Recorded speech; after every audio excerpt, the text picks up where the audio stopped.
আমরা এতক্ষণ জেনে নিলাম যে মেন্ডেলিভ যে পর্যায় সূত্র দিয়েছিল সেই সূত্রে কি ছিল যে পারমাণবিক ভরকে পর্যায়ক্রমে সাজিয়ে তিনি একটা পর্যায় সারণী বানিয়েছিলেন। তারপরে যখন মজলে আসলো তখন কি হলো যে উনি পরীক্ষা নিরীক্ষার সাহায্যে আমাদেরকে এটা জানালেন যে পারমাণবিক ভর নয়, পারমাণবিক সংখ্যার উপরেই আসলে মৌলের রাসায়নিক ধর্মগুলো কি হয় ডিপেন্ড করে। রাসায়নিক ধর্ম তাহলে কার উপর ডিপেন্ড করে? মৌলের পারমাণবিক সংখ্যার উপরে। তো তারপরে আমরা যে পর্যায় সারণীটা পেলাম সেটাকে আধুনিক পর্যায় সারণী বলে বা দীর্ঘ পর্যায় সারণী বলে। তোমরা এই যে আছে পর্যায় সারণীটা এখানে খুব ভালো করে দেখো, আর দেখো এখানে কত সুন্দর সুন্দর কালার আছে। এই কালারের সাহায্যে কিন্তু এগুলোকে না আলাদা আলাদা করা আছে যে কোন কালারটা কোন ঘরকে ডিনোট করছে। আমরা একে একে এগুলো জেনে নেব যে কোন কালারটা কোন ঘরকে ডিনোট করছে। তারও আগে আমরা যেটা জেনে নেব এই যে পর্যায় সারণী, এই পর্যায় সারণী, এই পর্যায় সারণীতে কতগুলো পর্যায় আছে আর কতগুলো সারণী বা শ্রেণী আছে। এইখানে এই বরাবর আমার হাত যেভাবে আছে সেই বরাবর যে লাইনগুলো আছে, যে ঘরগুলো আছে, যে সেগুলোকে বলা হয় অনুভূমিক সারি। সেই অনুভূমিক সারিকে বলা হয় পর্যায়। কি বলা হয়? পর্যায়।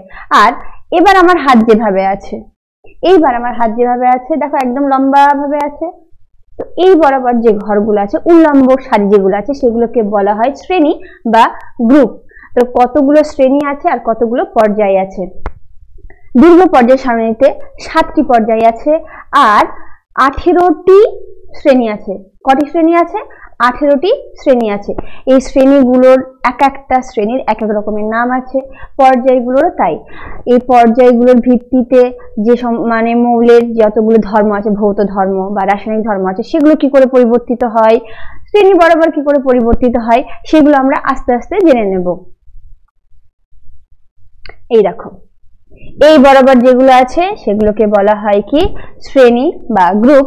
আর এই বরাবর যেগুলো আছে সেগুলোকে বলা হয় পর্যায়। কি বলা হয়? পর্যায়। আর এখানে দেখো এক একটা ঘর ফাঁকা ফাঁকা ফাঁকা ফাঁকা আছে, এই ঘরগুলোতে আছে কিন্তু মানে পর্যায় সারণীতে এইভাবে মৌলগুলোকে রাখা হয়েছে। আর কোন মৌলের পর্যায় আর সারণী যদি আমরা জানতে পারি, যে কোনো একটা মৌলের, সাপোজ এই জায়গার একটা মৌলের আমরা পর্যায় আর সারণী জানতে পারলাম, তাহলে সেই থেকে আমরা এই যে শ্রেণীগুলো আছে তার ধর্ম সম্পর্কেও জানতে পারবো, এই যে পর্যায় আছে তার ধর্ম সম্পর্কেও জানতে পারবো। সেগুলো আমরা কি করে জানতে পারবো সেগুলো আমি এখন তোমাদের সামনে আলোচনা করছি।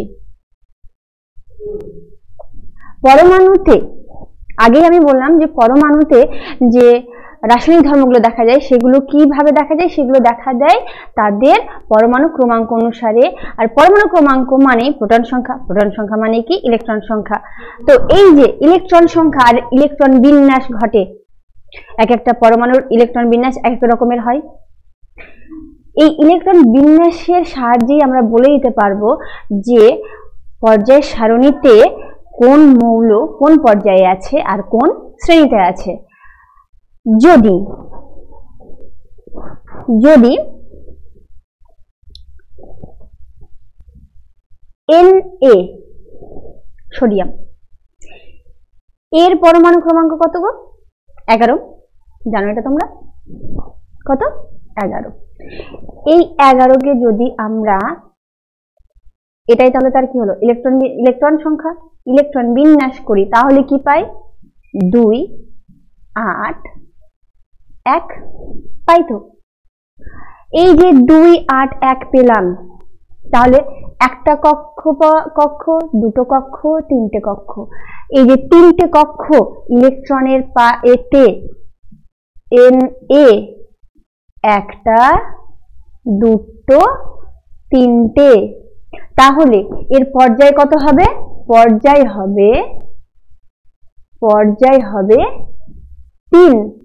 আর ইলেকট্রন বিন্যাস, এই যে ইলেকট্রন বিন্যাস থেকে লাস্টে কত আছে গো? লাস্টে আছে আমাদের কত? 1।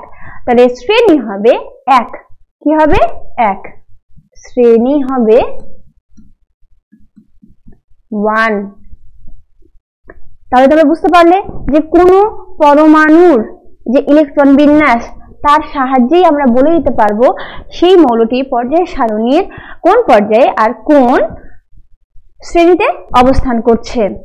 আর একটা জিনিস তোমরা ভালো করে মনে করে রাখো, প্রত্যেকটা পর্যায়ে তাহলে তার কক্ষপথ সংখ্যা কি হবে? তৃতীয় নাম্বার পর্যায়ে যতগুলো মৌল আছে তাদের তাদের যে কক্ষপথ সংখ্যা, যে ইলেকট্রনের কক্ষের সংখ্যা, সেগুলো কি হবে? একই হবে। আর যেটা শ্রেণী যেটাকে আমি বললাম, তাহলে সেই শ্রেণীর লাস্ট কক্ষের যে ইলেকট্রন হবে সেটা কি হবে? সব মৌলগুলোর জন্য কি হবে? একই হবে। তাহলে আমরা বলতে পারি একই শ্রেণীর মৌলগুলির সর্ববহিস্থ কক্ষের যে ইলেকট্রন সংখ্যা সেটা কি হবে? সমান হবে, একই হবে, একই রকমের হবে। আর পর্যায় যেটা হবে সেটা হবে তার যে মানে কক্ষ আছে সেই কক্ষটা কি হবে? সেটা তার পর্যায় সংখ্যা হবে। আর একটা পর্যায়ে যতগুলো মৌল আছে তার কক্ষ সংখ্যা কি হবে? একই রকমের হবে। এই দেখো একটা জিনিস দেখো তোমরা, আমি একটু আগে উদাহরণ দিলাম সোডিয়াম। ভালো করে দেখো, সোডিয়ামের কত? 11 আছে। দেখো 2, 8, 1, দুটো আছে, 8টা আছে, একটা আছে। এটা কোন এতে আছে দেখে নাও তাহলে। 1, 2, 3, তাহলে পর্যায় সংখ্যা কত হয়ে যাচ্ছে? 3। পর্যায় সংখ্যা কত? 3। পর্যায় সংখ্যা কত? 3। আর শ্রেণী সংখ্যা কত? এই যে উল্লম্ব সারিটা আছে, এই যে উল্লম্ব সারিটা আছে সেটা তার কি শ্রেণী? তাহলে সোডিয়ামের এ কত হয়ে গেল? 1। শ্রেণী কত? 1। আর পর্যায় কত? এই বরাবর দেখো পর্যায় কত? 3। তাহলে এইভাবে বিভিন্ন যে এগুলো আছে, মৌলগুলো আছে, সেগুলো সম্পর্কে তোমরা একদম খুব সুন্দর করে বলতে পারবে। এবার দেখো কার্বনের দেখো কত? 6। তাহলে এখানে কত কত কত আছে? 2, 4। কত কত আছে? 2, 4। এবার যদি তাহলে এর পর্যায় সংখ্যা কত? দেখো একটা, প্রথম কক্ষে আছে 2টো, তারপরে কক্ষে আছে কটা? 4টে। তাহলে এর পর্যায় সংখ্যা কত? 2। এবার হলো যে শ্রেণী সংখ্যা কত? আমি তো বললাম 4। লাস্ট কক্ষে কত আছে? 4 আছে। তার মানে তার শ্রেণী সংখ্যা হওয়ার কথা কত?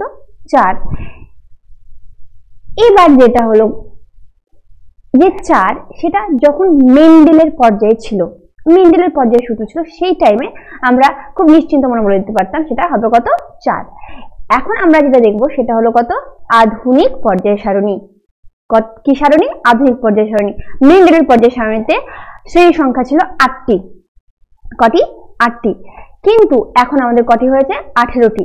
তাই যদি কোনো মৌলের লাস্ট কক্ষের ইলেকট্রন 1 আর 2 থাকে, তাহলে সেগুলো আমরা একেবারে চোখ বন্ধ করে বলে দিতে পারবো যে তার শ্রেণীর সংখ্যা হলো কত? 1 বা 2। কিন্তু যদি সেটা 2 এর থেকে বেশি হয়ে থাকে, তাহলে তার সঙ্গে 10 প্লাস করতে হবে। কি করতে হবে? 10 প্লাস করতে হবে। তাহলে এখানে আমাদের লাস্ট কক্ষে, কার্বনের লাস্ট কক্ষে কত আছে? 4। তাহলে 4 এর সঙ্গে 10 প্লাস করলে কত হবে? 14। তাহলে আমরা এটা বলতে পারি কার্বন দ্বিতীয় পর্যায়ে 14 নাম্বার শ্রেণীর মৌল। আর ম্যাগনেসিয়ামের দেখো আছে 2, 8, 2। তাহলে এর পর্যায় সংখ্যা কত হয়ে যাচ্ছে? কটা কক্ষপথ আছে? 1, 2, 3, 3টে কক্ষপথ আছে। আর লাস্ট কক্ষ কত আছে? 2। তাহলে এখানে আমাদের আর 10 প্লাস করার দরকার নেই। এখানে আমরা নরমালি বলে দিতে পারি যে ম্যাগনেসিয়াম তৃতীয়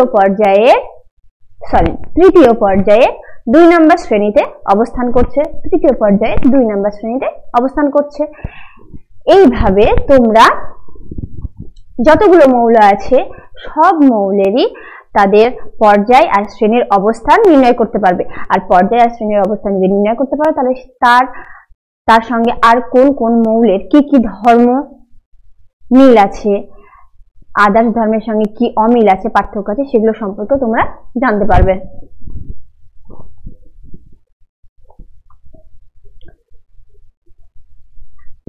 পর্যায় সারণীতে 7টি পর্যায় আছে। আর শক্তি স্তরের সংখ্যা বা প্রধান কোয়ান্টাম সংখ্যা, যেটা ইলেকট্রন সংখ্যা, সেটা হলো কি তার ইলেকট্রনের কক্ষপথ সংখ্যা, সেটাই হলো তার পর্যায়। আর আমরা কি অনুযায়ী পর্যায় সারণীটাকে বানিয়েছি, সেটা হলো যে পারমাণবিক সংখ্যার উপরে। কার উপরে? পারমাণবিক সংখ্যার উপরে। তাহলে নিশ্চয়ই বাম দিক থেকে ডান দিকে গেলে তার যে কোনো মৌলের যে পারমাণবিক সংখ্যা আছে সেটা পর্যায়ক্রমে কি হবে? বাড়তে থাকবে। আর তার যে বিভিন্ন রকমের যে ধর্মগুলো আছে সেগুলো কি হবে? পর্যায়ক্রমে পরিবর্তিত হতে থাকবে। এবার যে 7টা শ্রেণী আছে, সেই 7টা শ্রেণীতে কতগুলো মৌল আছে, সেগুলোর নাম, কিভাবে তাদের নামগুলো রাখা হয়েছে, আর তাদের প্রথম মৌল ও শেষ মৌল কি, এগুলো খুব ভালো করে তোমাদেরকে মনে করে রাখতে হবে। তাহলে প্রথমে এসব প্রথম পর্যায় হলো সব থেকে ছোট পর্যায়, যেটাকে অতি হ্রস্ব পর্যায় বলা হয়, কেননা তার মৌলের সংখ্যা হলো শুধু মাত্র দুটো, একটা হলো হাইড্রোজেন আর একটা হলো হিলিয়াম। আর যে দ্বিতীয় পর্যায়ে আসে, সেই দ্বিতীয় আর তৃতীয় এই দুটো পর্যায়েই কিন্তু মৌলের সংখ্যা আছে 8টি করে। কটি করে?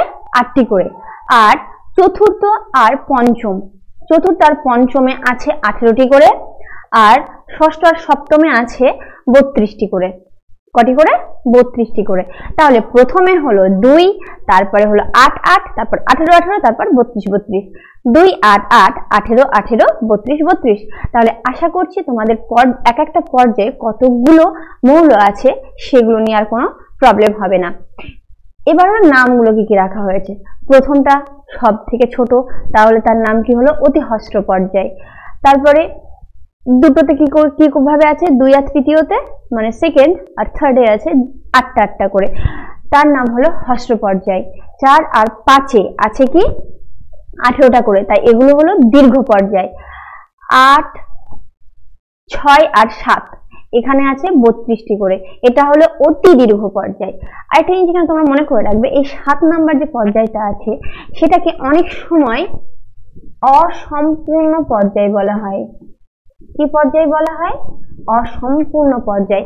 তার কারণ হলো এই পর্যায়ে এখনো মৌল আবিষ্কার হচ্ছে, এখনো কমপ্লিট হয়নি, তাই এটাকে অসম্পূর্ণ পর্যায় বলা হয়। তোমরা ভালো করে মনে করো, যদি আমরা প্রথম পর্যায় সারণীর প্রথমের মৌলগুলোকে উপর থেকে নিচ বরাবর যদি মনে করে রাখি, মানে ফার্স্ট যে শ্রেণীটা আছে সেটা যদি মনে করে রাখি, তাহলে কিন্তু আমরা মনে করে রাখতে পারবো যে কোন পর্যায়ের প্রথম মৌল কোনটা। আর যদি 18 নাম্বার শ্রেণীটাকে মনে করে রাখি, তাহলেই আমরা বলে দিতে পারবো যে শেষ মৌল কোনটা। তাহলে প্রথম মৌলগুলো কি কি? Hydrogen, lithium, sodium, potassium, rubidium, caesium আর ফ্রান্সিয়াম। আর শেষ মৌল যেটা হলো 18 নাম্বার শ্রেণী, ভালো করে মনে করে রাখবে, এই 18 নাম্বার শ্রেণীকে কিন্তু নিষ্ক্রিয় গ্যাসের শ্রেণীও বলা হয় বা শূন্যযোজী মৌলের শ্রেণীও বলা হয়। শূন্যযোজী কেন? কেননা এরা রাসায়নিক বিক্রিয়ায় অংশগ্রহণ করে না, এদের লাস্ট কক্ষ কমপ্লিট আছে, লাস্ট কক্ষতে যতগুলো ইলেকট্রন থাকার কথা ঠিক ততগুলো ইলেকট্রন আছে, সেই জন্য এই শ্রেণীটাকে বলা হয় নিষ্ক্রিয় গ্যাসের শ্রেণী বা শূন্যযোজী মৌলের শ্রেণী। শ্রেণী নাম্বার কত? 18। নামগুলো কি কি আছে?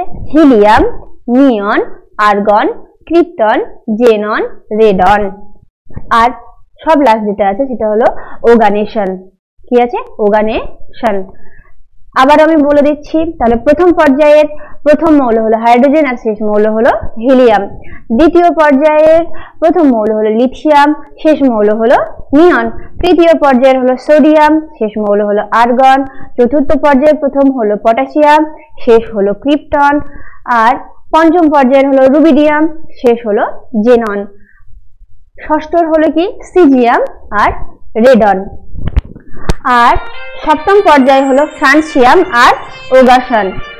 তোমাদের আমি এই শ্রেণীগুলো কি করে খুব সুন্দর করে মনে করে রাখা যায় তার জন্য আমি তোমাদের জন্য শর্টস ভিডিও নিয়ে আসবো। তোমরা এই এক্সাম অ্যালবামের চ্যানেলটাকে একটু ফলো করে রেখো, তাহলে তোমরা জানতে পারবে যে শর্টস ভিডিওগুলো কখন আসছে না আসছে। তাহলে এই শর্ট ট্রিকটা যদি তোমরা মানে জেনে যাও, তাহলে কি হবে, তোমাদের এই মৌলগুলোকে মনে করে রাখা খুবই সুবিধাজনক হবে। এই মৌলগুলোকে মনে করে রাখা খুবই সুবিধাজনক হবে। এবার আমি বললামই যে যে এগুলো আছে, শ্রেণীগুলো আছে, সেই শ্রেণীগুলো কিসের এতে মানে কিভাবে আমরা নির্ণয় করতে পারি? লাস্ট কক্ষের যে ইলেকট্রন আছে, তার মানে ভালো করে খেয়াল করে দেখো, কক্ষ হয়তো আলাদা হতে পারে, পর্যায়ে যে এক একটা পর্যায়ের কক্ষ আলাদা হতে পারে, কিন্তু একটা শ্রেণীর লাস্ট কক্ষের ইলেকট্রন সংখ্যা একই। আর লাস্ট কক্ষের ইলেকট্রন সংখ্যা যদি একই হয় তাহলে তাদের যে রাসায়নিক ধর্ম সেগুলো কিন্তু একই রকমেরই হবে, তাদের যে রাসায়নিক ধর্ম হবে সেগুলো একই রকম হবে। এখানে খুব ভালো করে মনে করে রাখবে, শ্রেণী বরাবর তাদের যে রাসায়নিক ধর্ম হয় সেই রাসায়নিক ধর্ম কি হয়, প্রায় একই হয়। তাই এক একটা শ্রেণীর পার্টিকুলার এক একটা শ্রেণীর এক এক টাইপের নাম আছে তাদের ধর্মগুলোকে অনুসরণ করে, তাদের ধর্মগুলোকে অনুসরণ করে কিন্তু এক একটা নাম আছে। আর আধুনিক পর্যায়ের সারণীতে মোট কটা গ্রুপ আছে? 18টা। পর্যায় আছে কটা? 7টা। এটা ভালো করে কিন্তু তোমরা মনে করে রাখবে।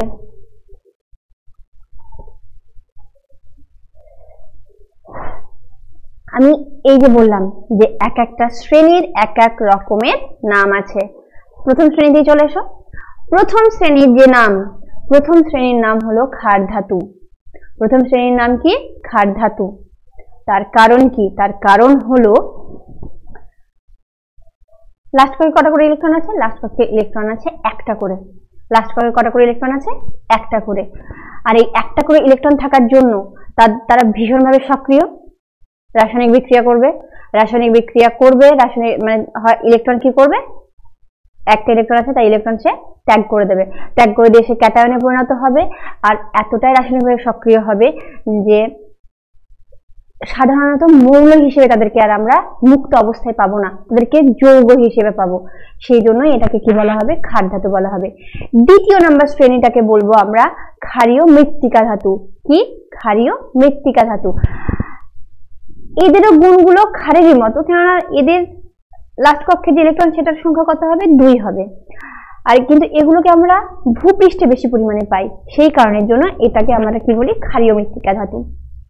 3 থেকে 12 টোটালেই একেবারে 3 নম্বর শ্রেণী থেকে 12 নম্বর শ্রেণী হলো সন্ধিগত মৌল। কি মৌল? সন্ধিগত মৌল। সন্ধি মানে কি বলতো? কারোর সঙ্গে কারো ঝামেলা হয়েছে তাহলে তাদের মধ্যে মিল করাটাকে আমরা কি বলি? সন্ধি করা বলি। তো এর নামও এইভাবেই এসেছে। তার কারণ হলো এই যে প্রথমে 1 আর 2 নাম্বার, ভালো করে বোঝো এই জায়গাটা। এই দেখো, এইগুলো হলো কি? ক্ষার। এই যে মৌলগুলো, এই মৌলগুলো হলো কি? ক্ষার। আর এই মৌলগুলো কি? Beryllium, magnesium, calcium, strontium, barium, radium, এগুলো কি? ক্ষারীয় মৃত্তিকা ধাতু। এগুলো হলো ক্ষারীয় মৃত্তিকা ধাতু। এবার আমি তোমাদেরকে যেটা বললাম যে 3 থেকে 12, 3 থেকে 12 এই যে মৌল, এটা হলো কিন্তু সন্ধিগত মৌল। দেখো এটা কোন জায়গায় আছে? মিডিলে আছে। কোন জায়গায় আছে? মিডিলে আছে। এটা হলো ধাতু, এটাও ক্ষারীয় মৃত্তিকা ধাতু। এটা হলো ধাতু কল্প, এটা হলো ধাতু কল্প। তার মানে ধাতু আর অধাতু দুটোরই গুণ আছে। আর এই যে এগুলো হলো অধাতু। এবার ভালো করে খেয়াল করে দেখো, অধাতু এই সাইডে আছে আর ধাতু একেবারে এই বরাবর আছে। 1 আর 2 হলো ধাতু, এইদিকে হলো অধাতু। তাহলে মিডিলে সন্ধি করাচ্ছে কারা? সন্ধি করাচ্ছে সন্ধিগত মৌলরা। তাই এদের নাম হলো কি? সন্ধিগত মৌল। তাহলে 3 থেকে 12 এটা কি? সন্ধিগত মৌল। আর 13 নম্বর যে শ্রেণীটা আছে, তাহলে 1 নম্বর শ্রেণী কি? ক্ষার, 2 নম্বর শ্রেণী হলো ক্ষারীয় মৃত্তিকা, 3 থেকে 12 হয়ে গেল সন্ধিগত মৌল। এবার এসো 13 নম্বর শ্রেণীতে। 13 নম্বর শ্রেণীর যে নাম সেটা হলো বোরন পরিবার। নাম কি? বোরন পরিবার। কেন?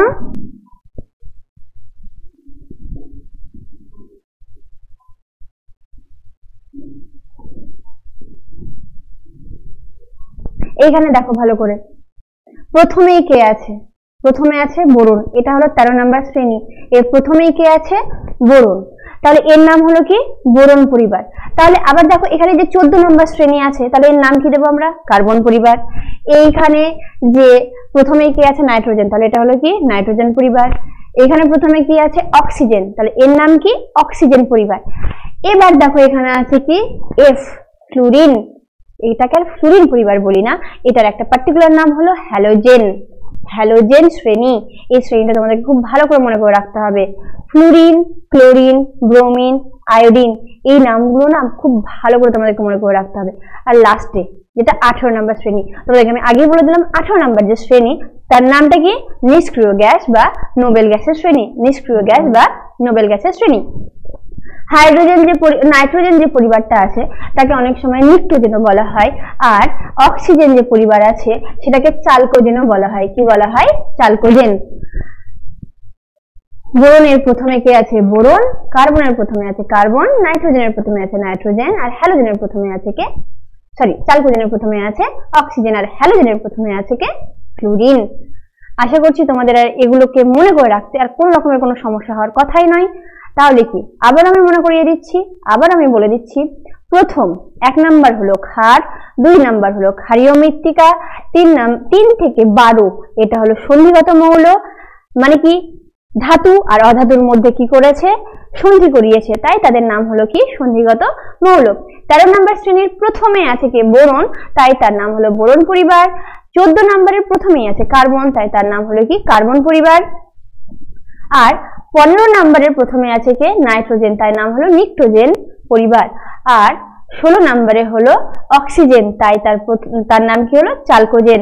17 নম্বর শ্রেণী, যেটা খুব ইম্পর্টেন্ট শ্রেণী, এই জায়গাটা থেকে তোমাদের বিভিন্ন রকমের কোশ্চেন এসে থাকে, সেটা হলো কি? হ্যালোজেন। হ্যালোজেন মৌল। এখানে আমি পরে আরো এক্সপ্লেন করবো, তবুও তোমাদেরকে এখানে আমি জানিয়ে রাখছি। হাইড্রোজেনের এই যে হ্যালোজেনের প্রথমেই আছে দেখো fluorine, fluorine, chlorine, bromine, iodine. আর হ্যাঁ, তোমরা একটা কাজ করবে, যখন এই ক্লাসটা করছো তখন অবশ্যই যে পিরিয়ডিক টেবিলটা আছে, আধুনিক যে পর্যায় সারণীটা আছে, সেটা একটু সামনে রেখো, তাহলে তোমাদের বুঝতে আরো বেশি করে সুবিধা হবে। আমি তো তোমাদেরকে বারবার করে পিরিয়ডিক টেবিলটা দেখাচ্ছি, তা সত্ত্বেও তোমরা যদি সামনে নিয়ে বসো তাহলে তোমাদের খুবই সুবিধা হবে এই কথাগুলো ভালো করে বুঝতে। এই যে ফ্লুরিন, এই ফ্লুরিন হলো সুপার হ্যালোজেন। এই ফ্লুরিন হলো সুপার হ্যালোজেন। তোমাদের এখান থেকে এরকম কোশ্চেন আসতেই পারে যে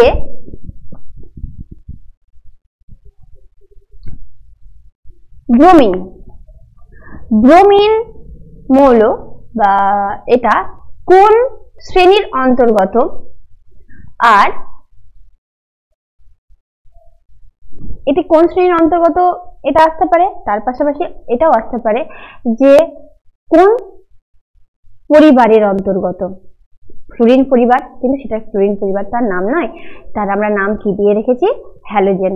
তাহলে আমরা এটা বলতেই পারি, যদি আমরা এটা মনে করে রাখতে পারি, এই যে শ্রেণীটা মনে করে রাখতে পারি, শ্রেণীর নামটা ফ্লুরিন, ক্লোরিন, ব্রোমিন, আয়োডিন, তাহলে আমরা এটা বলতেই পারি যে ব্রোমিন হলো হ্যালোজেন পরিবারের অন্তর্গত। কোন পরিবারের অন্তর্গত? হ্যালোজেন পরিবারের অন্তর্গত। তাই শ্রেণী বরাবর কিন্তু মৌলগুলোর নাম চেষ্টা করবে মুখস্থ করে রাখার। সন্ধিগতটা পসিবল নয়, কিন্তু ক্ষার ধাতু, ক্ষারীয় মৃত্তিকা ধাতু, বোরন পরিবার, এই নামগুলো অবশ্যই তোমরা, আর হ্যালোজেন যে শ্রেণীটা আছে সেটা অবশ্যই তোমরা মনে করে রাখবে। আর আমি বলেই দিলাম যে শর্ট ট্রিক্স আমি নিয়ে এসেছি, মানে আমার সেটা তোমরা এই চ্যানেলটা যদি দেখতে থাকো তাহলে অবশ্যই তোমরা পেয়ে যাবে, আর তখন তোমাদের মনে করে রাখতে খুবই সুবিধা হবে।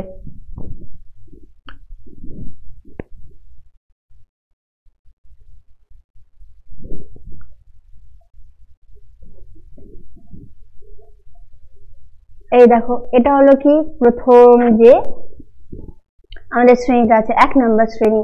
সেই 1 নম্বর শ্রেণীতে দেখো lithium, sodium, potassium, rubidium, caesium, আর আছে কি ফ্রান্সিয়াম। তাহলে এইভাবে তোমরা নামটাকে মনে করে রাখবে। এটা ভালো করে দেখো, লাস্ট কক্ষে কিন্তু সবগুলোরই কি থাকবে? ইলেকট্রন সংখ্যা থাকবে 1, আর এই জন্যই কিন্তু এই শ্রেণীর সংখ্যা কত? 1। আমি আবার আগেই বললাম। এবার আমি দেখি তোমরা কতটা শিখেছো। তো এই কোশ্চেনটা তোমরা দেখে নাও, ভিডিওটাকে পজ করে নাও, তারপরে তোমরা 1 মিনিট সময় নাও যে তোমরা নিজে থেকে এই কোশ্চেনটার অ্যান্সার করতে পারছো কিনা। কোশ্চেনটা কি আছে? কোশ্চেনটা আছে একটি মৌলের পারমাণবিক সংখ্যা হলো কত? 12। একটি মৌলের পারমাণবিক সংখ্যা কত? 12। তাহলে আধুনিক পর্যায় সারণী অনুসারে এটি কোন পর্যায়ে আর কোন শ্রেণীতে পড়বে? তোমরা আগে অবশ্যই ভিডিওটা পজ করে নেবে, পজ করে নিয়ে তোমরা নিজেরা অ্যান্সারটা করবে, তারপরে আমার অ্যান্সারের সঙ্গে মিলিয়ে দেখবে তোমরা পাচ্ছ কিনা। তাহলে পারমাণবিক সংখ্যা কত 12। এটার ইলেকট্রন বিন্যাস করলে আমরা কি পাবো 2 8 2। তাহলে এর পর্যায় সংখ্যা কত হয়ে যাচ্ছে? তাহলে এই মৌলের পারমাণবিক সংখ্যা অনুসারে যদি আমরা ইলেকট্রন বিন্যাস করে থাকি তাহলে এর যে পর্যায় সংখ্যা হচ্ছে সেটা কত হচ্ছে 1 2 3 অর্থাৎ তৃতীয় পর্যায়। আর শ্রেণী লাস্ট কক্ষে কত আছে? লাস্ট কক্ষে আছে 2।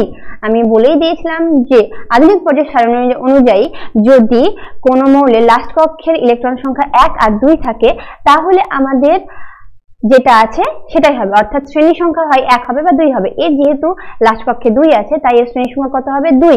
কিন্তু যদি 2 এর থেকে বেশি হয় তখন সেটার সঙ্গে আমাদেরকে 10 প্লাস করতে হবে। তাহলে এর পর্যায় সংখ্যা হলো 3 আর শ্রেণী কত 2। তাহলে এটাকে আমরা দেখে নেব, এটা আমাদের কোন অপশন? তৃতীয় পর্যায় 2 নাম্বার শ্রেণী। আশা করছি তোমাদের অ্যানসারও আমার অ্যানসারের সঙ্গে মিলেছে, মানে ঠিক হয়েছে। এবার আমরা আরেকটা প্রশ্ন দেখে নেব যে, আর এই প্রশ্নটার জন্য কিন্তু তোমাদের সেম রুল। প্রথমে প্রশ্নটা দেখে নাও, ভিডিওটা পজ করো, তারপর 1 মিনিট সময় নাও, সময় নিয়ে এই কোশ্চেনের অ্যানসারটা সলভ করো, তারপর আমার অ্যানসারের সঙ্গে মিলিয়ে দেখবে যে তোমাদের অ্যানসার ঠিক আসছে কিনা। তাহলে এখানে বলে দিয়েছে একটি মৌলের পারমাণবিক সংখ্যা হলো কত 35। তাহলে এবার আমরা দেখে নেব যে তার পর্যায় সংখ্যা আর শ্রেণী সংখ্যা কত হবে। তাহলে 35 কে যদি আমরা ইলেকট্রন বিন্যাস ঘটে তাহলে কি হবে 2 8 8, তারপর হওয়ার কথা হচ্ছিল 18, বাট যোগ করে দেখো 2 আর 8 এ 10, 10 আর 8 এ 18, 35 থেকে 18 মাইনাস করলে হয় 17। তাহলে লাস্ট কক্ষে কটা আছে 17। তাহলে আমরা এখানে বলে দিতে পারি যে 1 2 3 4 পর্যায় কত 4 আর শ্রেণী কত 17। তাহলে আমাদের কোশ্চেনের অ্যানসার কি হবে? চতুর্থ পর্যায়ে 17 নম্বর শ্রেণী। তাহলে আমরা এই দুটো কোশ্চেনকে একবার ভেরিফাই করে নিই পর্যায় সারণী থেকে। দেখে নাও, প্রথমে বলেছিলাম পর্যায় পারমাণবিক সংখ্যা কত 12। ম্যাগনেসিয়াম পর্যায়ে কোন পর্যায়ে আছে? দেখো তৃতীয় পর্যায়ে আছে আর শ্রেণী কত সেকেন্ড। আমাদের অ্যানসারও তাই এসেছে। আর যদি 35 পর্যায় কত 4, পর্যায় কত 4 আর শ্রেণী সংখ্যা কত 17।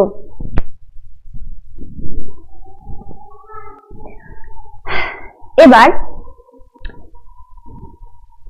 এক একটা শ্রেণীতে এক এক রকমের নাম দেয়া আছে, তাছাড়াও আমরা আরেক রকম ভাবে এই পর্যায় সারণীটাকে ক্লাসিফিকেশন করে থাকি। তোমরা 4টে লেটার মনে করে রাখবে, S P D F, S P D F। তার আগেও তোমাদের মনের মধ্যে একটা কোশ্চেন আসছে না যে আমি বারবার যখন তোমাদেরকে পর্যায় সারণীটা দেখাচ্ছি তখন দেখো এই জায়গায় কিন্তু কোনো মৌল নাম লেখা নেই, শুধুমাত্র লেখা আছে 57 থেকে 71 আর 89 থেকে 103। এটার কারণটা কি? এটার কারণ হলো যেখানে পর্যায় বরাবর পরপর আমরা পারমাণবিক সংখ্যা অনুযায়ী পর্যায়ভাবে সাজিয়েছি, তাহলে পর্যায় বরাবর এইভাবে যাওয়ার কথা। কিন্তু এই যে 57 থেকে 71 পর্যন্ত যে মৌলগুলো আছে সেগুলো রাসায়নিক ধর্ম আবার একই। এবার রাসায়নিক ধর্ম যদি একই রকম হয় তাহলে সেগুলোকে কোথায় রাখা উচিত? একটা শ্রেণীতে রাখা উচিত। কিসে রাখা উচিত? একটা শ্রেণীতে। সেম জিনিস 89 আর 103 এই পর্যন্ত যে মৌলগুলো আছে সেগুলোর পারমাণবিক সংখ্যা তো বৃদ্ধি পেয়েছে, কিন্তু তার রাসায়নিক ধর্ম কি হয়েছে? একই রকম হয়েছে। সেই কারণের জন্য এই জায়গার যে মৌলগুলো আছে সেগুলোকে একটা শ্রেণীতে রাখা হয়েছে। আর তার নাম প্রথমে যেটা আছে বেরিলিয়ামের পরে তার নাম দেওয়া হয়েছে ল্যান্থানাইড শ্রেণী। ল্যান্থানাইড শ্রেণী যার প্রথম মৌল হলো ল্যান্থানাম। প্রথম মৌল হলো ল্যান্থানাম যার ভর সংখ্যা, যার পারমাণবিক সংখ্যা কত 57। আর লাস্ট যেটা আছে সেটা হলো লুটেসিয়াম যার পারমাণবিক সংখ্যা হলো 71। আর যেটা 89 থেকে 103 আছে সেটা হলো অ্যাক্টিনিয়াম। প্রথমটা হলো অ্যাক্টিনিয়াম আর শ্রেণীটা হলো অ্যাক্টিনাইড শ্রেণী। আর লাস্টে আছে লরেন্সিয়াম। এই দুটো 4টে মৌলের নাম মনে রাখলেই তোমাদের জন্য এখন যথেষ্ট। এবার আবার আমি ক্লাসের প্রথমে যখন তোমাদের যে পর্যায় সারণীটা দেখাই তখন আমি বলতাম দেখো এক একটা এক এক রকমের কালার করা আছে, এই কালার থেকে একটা এক রকমের কালার কেন করা আছে, যেন আমাদের বুঝতে সুবিধা হয়। পর্যায় সারণীতে এমনিতে পর্যায় বরাবর সাজানো আছে, শ্রেণী বরাবর সাজানো আছে, তাছাড়াও এদের এক একটা শ্রেণীর এক রকমের নাম দেওয়া আছে, আবারও এক একটা এক এক রকমের কালারও করে দেওয়া আছে যাতে আমাদের বুঝতে সুবিধা হয়। তো এটা যদি আমি ভেঙে ভেঙে লিখি, দেখো আমি অনেকগুলো পাটে পাটে ভেঙে নিয়েছি। নিচে যে দুটো শ্রেণী আমি দেখালাম, ল্যান্থানাইট শ্রেণী আর অ্যাক্টিনাইট শ্রেণী, সেই শ্রেণীর কে আবার বলা হয় এফ ব্লক। কি বলা হয়? F block. এফ, এই চারটে লেটার তোমরা একটু মনে করে রেখো, S T D F, S T D F. প্রথম যে দুটো শ্রেণী আছে তাদেরকে বলা হয় এস ব্লক মৌল। কি বলা হয়? এস ব্লক মৌল। আর 3 থেকে 12 যেটাকে আমরা সন্ধিগত মৌল বলেছিলাম, যে 1 হলো ক্ষার ধাতু, 2 হলো ক্ষারীয় মৃত্তিকা ধাতু, মানে এই দুটো হলো ধাতুর শ্রেণী। আর এইখানে যে 3 থেকে 12 এটা বলেছিলাম কি? সন্ধিগত মৌলের শ্রেণী। আর এই শ্রেণীটাকে আবারও বলা হয় ডি ব্লক। কি বলা হয়? D block. আর যেটা 13 থেকে 18 পর্যন্ত আছে, 13 থেকে 18 পর্যন্ত এই যে শ্রেণী, এই শ্রেণীটাকে একসঙ্গে বলা হয় পি ব্লক। কি বলা হয়? P block. তাহলে 1 থেকে 2 হলো এস ব্লক, 3 থেকে 12 হলো ডি ব্লক, আর যেটা হলো আমাদের 13 থেকে 18 এটা হলো আমাদের পি ব্লক মৌল। এর মধ্যে 18 নাম্বারটা স্পেশালি আমি বারবার করে বলে রাখছি, 18 নাম্বারটা হলো নিষ্ক্রিয় গ্যাসের শ্রেণী। 18 নাম্বারটা হলো নিষ্ক্রিয় গ্যাসের শ্রেণী। আর আলাদা করে যে শ্রেণীটা আমাদেরকে বলে দেওয়া আছে ল্যান্থানাইট শ্রেণী আর অ্যাক্টিনাইট শ্রেণী, সেটাকে আমরা বলি এফ ব্লক মৌল। কি বলি? এফ ব্লক মৌল। এই 4টে ব্লকের মৌল তোমরা মনে করে রেখো। যদি তোমাদেরকে কোশ্চেনে থাকে ক্যালসিয়াম কোন ব্লকের মৌল, তাহলে কি ক্যালসিয়ামের আমরা ইলেকট্রন বিন্যাস করে নেব। ক্যালসিয়াম কত? 20। তাহলে কত হবে? ক্যালসিয়াম হলো কত? ক্যালসিয়াম 20। তাহলে ইলেকট্রন বিন্যাস করলে আমরা পাবো কত? পাবো 2 8 8 2। এই থেকে আমরা পেয়ে যাব পর্যায়, পেয়ে গেলাম 4, শ্রেণীগত 2। তাহলে 2 নাম্বার শ্রেণী মানে কি আমরা বলে দেবো? এক তো বলতে পারবো ক্ষারীয় মৃত্তিকা ধাতু, দ্বিতীয়ত আমরা এটা বলে দিতে পারবো যে এটা হলো আমাদের এস ব্লক মৌল। তাহলে দেখো এই ইলেকট্রন বিন্যাসের সাহায্যে আমরা যেমন পর্যায় জানতে পারছি, পর্যায় যখন জানতে পারছি তখন তার শ্রেণীও জানতে পারছি, আর এই শ্রেণী জানতে পারার জন্য আমরা বলে দিতে পারছি তার মধ্যে কি কি ধর্ম থাকবে না থাকবে। এবার 1 2 বললামই আমি, যেটা এস ব্লক মৌল, তার মধ্যে 1 নাম্বার হলো ক্ষার ধাতু আর 2 নাম্বার হলো ক্ষারীয় মৃত্তিকা ধাতু। এবার এই ক্ষার ধাতুর কিছু কিছু বৈশিষ্ট্য আছে। ক্ষার ধাতুগুলোর নাম ভালো করে দেখে নাও, lithium, sodium, calcium, potassium, lithium, sodium, potassium, rubidium, caesium আর ফ্রান্সিয়াম। যদি তোমাদেরকে কোশ্চেন করে যে ক্ষার ধাতু শ্রেণীর সর্বশেষ মৌলের নাম কি, তখন আমরা কি বলে দেবো? ফ্রান্সিয়াম। আর এরা যেহেতু প্রথম শ্রেণীর মৌল, তাহলে এদের সর্ববহিষ্ঠ কক্ষে কটি ইলেকট্রন থাকে? অবশ্যই একটি মাত্র ইলেকট্রন থাকে। আর একটি মাত্র ইলেকট্রন থাকার জন্য এরা কি করবে? অবশ্যই ইলেকট্রনটাকে বর্জন করার চেষ্টা করবে। এরা রাসায়নিকভাবে ভীষণভাবে সক্রিয় হবে। আর যখন ওই একটা ইলেকট্রন ত্যাগ করলো তখন তার মানে এদের যোজ্যতা কত? 1।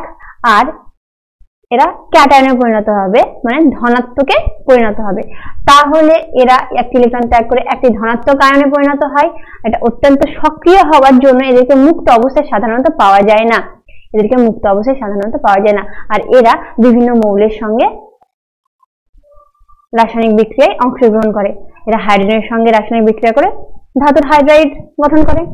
সেম ভাবে আমি তখনই বলেছিলাম যে ক্ষারীয় মৃত্তিকা যে ধাতু সেগুলোও কিন্তু তাই, কিন্তু এখানে হলো কি যে এদের যে যোজ্যতা হবে সেটা তাহলে কত হবে? 2 হবে, কারণ এদের লাস্ট কক্ষে কটা ইলেকট্রন আছে? 2টো ইলেকট্রন আছে। আর এদের যোজ্যতা 2, লাস্ট কক্ষে 2টো ইলেকট্রন আছে। এরাও রাসায়নিকভাবে সম্পূর্ণভাবে সক্রিয়, মানে ভীষণভাবে সক্রিয় হয়। শুধু ক্ষার আর ক্ষার ধাতুর মধ্যে একটাই পার্থক্য বলতে পারো, বা মনে রাখার একটাই প্রসেস বলতে পারো, যে এই যে ক্ষারীয় মৃত্তিকা ধাতু, মানে এদেরকে ভূপৃষ্ঠে প্রচুর পরিমাণে পাওয়া যায়, ভূপৃষ্ঠে প্রচুর পরিমাণে পাওয়া যায়। আর এদের যে জলীয় দ্রবণ হয়, মানে জলে যদি এদেরকে দ্রবীভূত করা হয়, তাহলে তার যে ধর্ম হয় সেটা ক্ষারীয় প্রকৃতির হয়। তার যে ধর্ম হয় সেটা কি প্রকৃতির হয়? ক্ষারীয় প্রকৃতির হয়। এবার হলো সন্ধিগত মৌল। আমি বললাম সন্ধি মানে কি করে, একটার সাথে আরেকটার বন্ধনটাকে তৈরি করে। এটা হলো 3 থেকে 12 নাম্বার যে শ্রেণী, সেটাকে বলা হয় সন্ধিগত মৌল। আর এই সন্ধিগত মৌলের আরেকটা বলেছিলাম, এরা কি ব্লকের মৌল? ডি ব্লকের মৌল। কি ব্লকের মৌল? ডি ব্লকের মৌল। আর এদের লাস্ট কক্ষে 2, 3, 4 সরি এদের লাস্ট কক্ষে 3, 4, 5 এইভাবে মৌল থাকতে, এইভাবে ইলেকট্রন থাকতে পারে। আর এইভাবে ইলেকট্রন থাকার জন্য এদের আমরা কিন্তু একাধিক যোজ্যতা দেখতে পাই। কি যোজ্যতা দেখতে পাই? একাধিক যোজ্যতা দেখতে পাই। কখনো 2, কখনো 4, কখনো 3, কখনো আবার 5। আর এরা যে সমস্ত যৌগগুলো গঠন করে সেগুলো রঙিন হয়। এটা কিন্তু খুব ইম্পর্টেন্ট, এটা ভীষণ ইম্পর্টেন্ট, যে যে যৌগগুলো গঠন করে সেগুলো হয় রঙিন। তোমাদের জন্য বুঝতে সুবিধা হয়, তোমরা এখানে এই যে ছবিটা, এই ছবিটা মনে করে রেখো, যে সন্ধিগত ধাতুর কথা বা সন্ধিগত মৌলের কথা যখন আমি বলেছিলাম, তখন কিন্তু এখানে বিভিন্ন কালারের ছবিগুলো ছিল। আর আরেকটা জিনিস আমি তোমাদেরকে বলে রাখি, এখানে তো 3 থেকে 12 এই শ্রেণীগুলোকে আমি একেবারে বলে দিয়েছি সন্ধিগত মৌল। শুধু এখানে 3টে ব্যতিক্রম আছে। এদের যে ইলেকট্রন বিন্যাস আছে, সেই ইলেকট্রন বিন্যাস অনুযায়ী এই 3টেকে সন্ধিগত মৌল বলা হয় না। এই 3টের নাম তোমরা ভালো করে মনে করে রাখবে। সেই 3টে কি কি? জিঙ্ক, ক্যাডমিয়াম আর পারদ। জিঙ্ক, ক্যাডমিয়াম আর পারদ, এই 3টে। অর্থাৎ এরা 3 থেকে 12 নম্বর শ্রেণীতেই আছে, কিন্তু এরা কিন্তু সন্ধিগত মৌল নয়। নিক্টোজেন মৌল, যে 15 নাম্বার যে শ্রেণীটা আছে সেটা হলো আমাদের নিক্টোজেন মৌল। 13 নাম্বার শ্রেণীটা হলো বোরন পরিবার, 14 নাম্বার শ্রেণীটা হলো কার্বন পরিবার, 16 নাম্বারটা চালকোজেন, আর 17 নাম্বারটা কি বলেছিলাম আমি? হ্যালোজেন। এবারে এই নিক্টোজেন যেটা, সেই নিক্টোজেনের তাহলে কি আছে? নিক্টোজেনটার নাম কেন হলো? নিক্টোজেন কথার অর্থ হলো শ্বাসরোধকারী, মানে শ্বাসটাকে রোধ করে। নিক্টোজেনের প্রথম যে মৌল আছে তার নাম কি? নাইট্রোজেন। নাইট্রোজেন সামান্য পরিমাণে যদি আমাদের শ্বাস প্রশ্বাসের মাধ্যমে আসে, তাহলে আমাদের শ্বাসটাকে হালকা রোধ করে, মানে আমাদের শ্বাস নিতে সামান্য কষ্ট হয়। সেই জন্য এই যে মৌলগুলো আছে, এই শ্রেণীর মৌলগুলোকে বলা হয় নিক্টোজেন মৌল। আর এদের সর্ববহিষ্ঠ, মানে একেবারে বাইরে কটা ইলেকট্রন আছে? বাইরে আছে 5টা ইলেকট্রন। বাইরে আছে কটা ইলেকট্রন? 5টা ইলেকট্রন। আর এরা সেই জন্য, যেহেতু 5টা আছে, আমরা জানি যে 4টের বেশি থাকলে তারা ইলেকট্রন গ্রহণ করে, আর 4টের কম থাকলে তারা ইলেকট্রন বর্জন করে। তার মানে কি, যে 5টা আছে মানে 4টের বেশি আছে, তাহলে সে কি করবে? লাস্ট কক্ষে নিজের ইলেকট্রন 8টা করার জন্য সে কটা নেবে? 3টে নেবে। তাই এর যে যোজ্যতা সেটা কত হবে? 3 হবে, কিন্তু সেটা কি টাইপের আয়ন হবে? অ্যানায়ন হবে, মানে ঋণাত্মক আয়ন হবে। তাই এটি 3টি ইলেকট্রন গ্রহণ করে ত্রিযোজী আয়ন গঠন করবে। যদি প্লাসে ধাতু হয়, তাহলে মাইনাসে অবভিয়াসলি কি হবে? অধাতু হবে। মাইনাসে কি হবে? অধাতু হবে। কিন্তু তবু এটাই বলবো, যেহেতু মাইনাস, বাট এটা হলো ত্রিযোজী, তাই এই গ্রুপে আমরা অধাতু, উপধাতু আর ধাতু সব ধরনের মৌল পাই। তাহলে যদি তোমাদের কোশ্চেন থাকে যে এমন একটি শ্রেণী বলো যেখানে আমরা ধাতু, অধাতু আর উপধাতু 3 ধরনের মৌল পেয়ে থাকি, তাহলে তার অ্যান্সারটা কি হবে? নিক্টোজেন শ্রেণী। আর এই নিক্টোজেন শ্রেণী কত নাম্বার শ্রেণী? 15 নাম্বার শ্রেণী। এবার চালকোজেন গ্রুপ। চালকোজেন গ্রুপ কত নাম্বার শ্রেণী আমাদের? 16 নাম্বার শ্রেণী। কত নাম্বার? 16 নাম্বার শ্রেণী। চালকোজেন কথার অর্থ হলো আকরিক গঠনকারী। যে সমস্ত মৌলরা আকরিকে থাকে তাদেরকে বলা হয় চালকোজেন মৌল। বা এই যে অক্সিজেন, সালফেট, এইভাবে কিন্তু আমরা বিভিন্ন আকরিক গুলো পেয়ে থাকি। সেই কারণে যদি এই গ্রুপটার নাম হলো চালকোজেন গ্রুপ। আর এদের লাস্ট কক্ষে কটা থাকে? 6টা থাকে। তাহলে আগের মতোই আমরা বলতে পারি যে লাস্ট কক্ষে যেহেতু 6টা আছে, তারা ইলেকট্রন কি করবে? গ্রহণ করবে। এবার ইলেকট্রন গ্রহণ করে কি করবে? দ্বিযোজী, মানে কটা ইলেকট্রন গ্রহণ করবে? 2টো ইলেকট্রন গ্রহণ করবে। আর এই 2টো ইলেকট্রন গ্রহণ করে তারপরে কি হবে? তারা অ্যানায়নে পরিণত হবে। তাহলে এদের যোজ্যতা 2, অর্থাৎ দ্বিযোজী অ্যানায়নে পরিণত হবে। এবার সবথেকে ইম্পর্টেন্ট যেটা হলো হ্যালোজেন মৌল, 17 নম্বর শ্রেণী। 17 নম্বর শ্রেণী হলো হ্যালোজেন মৌল। আমি বারবার এটাকে কেন বলছি ইম্পর্টেন্ট, তার কারণ হলো যে প্রথম যে এটা আছে, শ্রেণীটা আছে, সে হলো 1, মানে তার প্রথম কক্ষে কত আছে? 1টা আছে। আর হ্যালোজেন 17, তাহলে তার লাস্ট কক্ষে কটা থাকার কথা? 7টা থাকার কথা। আর তারপরেই কিন্তু আছে নোবেল গ্যাস বা নিষ্ক্রিয় গ্যাসের শ্রেণী। তার মানে যেন একটা শুরু আর এটা যেন শেষ, এইভাবে মনে হচ্ছে। তাহলে ওটা যদি তীব্র ধনাত্মক হয়ে থাকে, যেটা 1 নম্বর শ্রেণী, সেটা যদি তীব্র ধনাত্মক হয়ে থাকে, তাহলে হ্যালোজেন যেটা শ্রেণী, যেটা 17 নম্বর শ্রেণী, সেটা কি হয়ে যাচ্ছে? তীব্র ঋণাত্মক হয়ে যাচ্ছে। সেটা কি হয়ে যাচ্ছে? তীব্র ঋণাত্মক হয়ে যাচ্ছে। আর যেহেতু 7টা আছে, সে কি করবে? একটা গ্রহণ করার চেষ্টা করবে। এগুলো রাসায়নিকভাবে ভালোভাবে সক্রিয় হবে, আর সে কি করার চেষ্টা করবে? একটা গ্রহণ করার চেষ্টা করবে ইলেকট্রন। একটা ইলেকট্রন গ্রহণ করে সে একযোজী ঋণাত্মক আয়নে পরিণত হবে। একযোজী ঋণাত্মক আয়নে পরিণত হবে। আর এর মধ্যে আমি তোমাদেরকে বলে রেখেছিলাম যে ফ্লুরিন হলো কি? Super halogen. Fluorine super halogen. আর এই ফ্লুরিনটাই কিন্তু এই হ্যালোজেন গুলো যতগুলো আছে তার মধ্যে সবচেয়ে বেশি তড়িৎ ঋণাত্মক, সবচেয়ে বেশি তড়িৎ ঋণাত্মক। এটাও তোমরা মনে করে রাখবে। হ্যালোজেনের মধ্যে যতগুলো মৌল আছে তার মধ্যে ফ্লুরিন হলো সবথেকে বেশি তড়িৎ ঋণাত্মক, সবথেকে বেশি তড়িৎ ঋণাত্মক। আর যেমন আমরা নিক্টোজেনের জন্য বললাম যে ওই শ্রেণীতে ধাতু, অধাতু আর উপধাতু 3 রকমেরই মৌল পাই, তেমনি আমরা এই একমাত্র শ্রেণী যেইখানে আমরা গ্যাস, তরল আর কঠিন এই 3 রকমেরই ভৌত অবস্থা দেখতে পাই। গ্যাস, তরল আর কঠিন এই 3 রকমেরই ভৌত অবস্থা দেখতে পাই। এটাও তোমরা মনে করে রাখবে। 18 নম্বর শ্রেণী নোবেল গ্যাসের শ্রেণী, কেননা এদের লাস্ট কক্ষে কটা ইলেকট্রন আছে? লাস্ট কক্ষে 8টা ইলেকট্রন আছে। এরা রাসায়নিকভাবে নিষ্ক্রিয় হয়। এরা কোন রকমের আসক্তি দেখায় না যে কারো সঙ্গে গিয়ে যুক্ত হবে, কার কাছ থেকে ইলেকট্রন নেবে কি কাউকে ইলেকট্রন দেবে, অর্থাৎ এদের যোজ্যতা কি হবে? 0 হবে। আর এরা সবগুলোই গ্যাসীয় অবস্থায় আছে, সেই জন্য এদেরকে নোবেল গ্যাস বা নিষ্ক্রিয় গ্যাসের শ্রেণী বলা হয়। তাহলে 18 নম্বর শ্রেণী আমাদের হলো নিষ্ক্রিয় গ্যাসের শ্রেণী। ল্যান্থানাইড আমি তোমাদেরকে বলেই দিলাম যে ল্যান্থানাইডের যে প্রথম যে শ্রেণীটা আছে, পরপর অবশ্যই তারা পর্যায়ক্রমে তাদের পারমাণবিক সংখ্যা বৃদ্ধি পেয়েছে, কিন্তু তাদের যে ধর্ম সেটা একই রকমেরই ধর্ম, সেই জন্য এই মৌলগুলোকে একই শ্রেণীতে রাখা হয়েছে। আর এই শ্রেণীর প্রথম মৌলটা হলো কি? ল্যান্থানাম। এই আর লাস্ট হলো কি? লুটেসিয়াম। সেই জন্য কিন্তু এই যে মৌলগুলো আছে, এই যে সংখ্যা হলো 15টা, এই 15টা মৌলকে একসঙ্গে বলা হয় ল্যান্থানাইড। আর এইখানে সবগুলোই অতেজস্ক্রিয় মৌল, শুধুমাত্র একটা আমরা তেজস্ক্রিয় মৌল পেয়ে থাকি, সেটা হলো প্রোমিথিয়াম। এটা হলো আমাদের তেজস্ক্রিয় মৌল। আর এরা সব সময় চাই, ম্যাক্সিমাম টাইমে চাই যে হ্যালোজেন যে মৌল আছে তার সঙ্গে যুক্ত হতে, আর এদের যে পারমাণবিক সংখ্যা আস্তে আস্তে বৃদ্ধি পেয়েছে, কিন্তু এদেরকে একই শ্রেণীতে রাখা হয়েছে। এই যে পারমাণবিক সংখ্যা বৃদ্ধির সঙ্গে সঙ্গে কিন্তু তাদের যে পারমাণবিক ব্যাসার্ধ বা আয়নিক যে ব্যাসার্ধ সেটা কিন্তু আস্তে আস্তে সংকুচিত হয়, মানে ছোট হয়। আর এটাকেই বলা হয় ল্যান্থানাইড সংকোচন। এটা তোমরা মনে করে রেখো যে একই শ্রেণীতে আছে, কিন্তু তাদের যে পর্যায়ক্রমে যে পারমাণবিক সংখ্যা বৃদ্ধি পেয়েছে তার কারণে কিন্তু তাদের যে পারমাণবিক ব্যাসার্ধ সেটা আস্তে আস্তে কি হয়েছে? কমেছে। আর এই কমার এই যে ব্যাপারটা, এইটাকে বলা হয় ল্যান্থানাইড সংকোচন।